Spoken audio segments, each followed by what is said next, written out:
Hej, jeg hedder Nicoline Lyngholm, og bag kameraet har vi Signe Mor Sørensen. Vi går i 9. på Hornbæk skole, og vi vil gerne præsentere vores forsøg, som handler om hvordan to magnetfelter påvirker hinanden.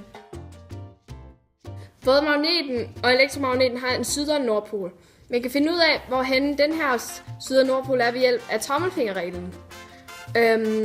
Den her nordpol tiltrækker den her sydpol, så når man vender den om, så vil den frastøde den, fordi at den her nordpol støder den her nordpol væk.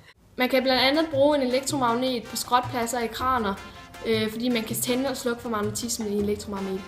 Og så starter man med at lave en lille båd ud af det her, som vi så har lavet i forvejen. Og så putter man den lille magnet lige i midten og ned i den store batterie. Da der taler om kortslutning af batteriet, løber der en kraftig strøm gennem ledningen, som derfor bliver varm efter kort tid. Kortslut derfor først kredsløbet, når ledningen er tæt på magneten. Ledningens ender fast i batteriets pluspol og minuspol. Nu har jeg altså tapet enderne fast i batteriet, og det er begyndt at kortslutte. Det kan man så mærke ved, at det er blevet virkelig varmt. Her kan man så se, hvordan det er batteriets magnetfelt og magnetens magnetfelt påvirker hinanden. Hvis man vender den sådan her, bliver den frastødt, og hvis man vender den sådan her, bliver den tiltrukket.